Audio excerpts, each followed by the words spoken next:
বন্ধুরা, যে তোমাদের সামনে নিয়ে চলে আসলাম কাঁঠাল দানা দিয়ে খারকোল ডাঁটার চচ্চড়ি। মানে খারকোল পাতার যে ডাঁটাগুলো থাকে সেইগুলো। তো খারকোলের ডাঁটাগুলোকে আগে একটা একটা করে ঠিক এইভাবে ছাড়িয়ে নিতে হবে, আর কাঁঠাল দানাগুলোকে একটা কাঁঠাল দানা 4 টুকরো করে নিতে হবে, মানে 4 চির, যাতে খুব তাড়াতাড়ি সিদ্ধ হয়ে যায়। তো এগুলো সমস্তগুলো কাটা হয়ে গেছে, কেটে ধুয়ে রাখা আছে। আর নিয়ে নেওয়া হয়েছে 2টো কাঁচা লঙ্কা, তোমরা যেমন ঝাল খাও সেই বুঝে লঙ্কা দেবে। তারপর কড়াই বসিয়ে কড়াইতে পরিমাণ মতো সর্ষের তেল দিয়ে তাতে দিয়ে দেওয়া হয়েছে কালো জিরে ফোড়ন।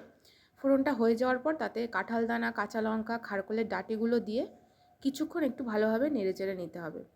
কিছুক্ষণ নাড়াচাড়া করার পর যখন সামান্য হালকা একটু ভাজা ভাজা হবে, তখন তাতে দিয়ে দিতে হবে স্বাদ মতো লবণ। স্বাদ মতো লবণ দেওয়ার পর আরও কিছুক্ষণ ধরে ভালো করে নাড়াচাড়া করতে হবে, যাতে খুব ভালোভাবে ডাঁটাটা, মানে খারকোলের ডাঁটিটা আর কাঁঠাল দানাটা একটু ভাজা ভাজা হয়ে যায়।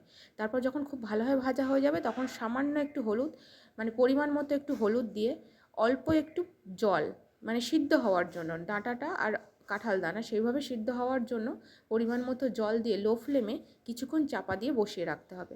তারপর কাঁঠাল দানা আর খারকোলের ডাঁটা যখন সিদ্ধ হয়ে যাবে, নামানোর আগে একটু চিনি ছড়িয়ে নামিয়ে নিলেই কিন্তু রেডি হয়ে যাবে কাঁঠাল দানা দিয়ে খারকোল ডাঁটার চচ্চড়ি। খেতে দারুণ লাগে গরম গরম ভাতে।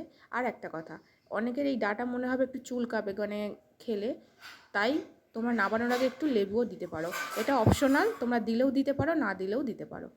তো এবার নামিয়ে নিতে হবে। কাঁঠাল দানার চচ্চড়ি কিন্তু খারকোল ডাঁটা দিয়ে একদম তৈরি। গরম গরম ভাতের সাথে খেয়ে, মানে খেতে দারুণ লাগে। তোমরা একবার এই রেসিপিটা কিন্তু বানিয়ে খেয়ে দেখো।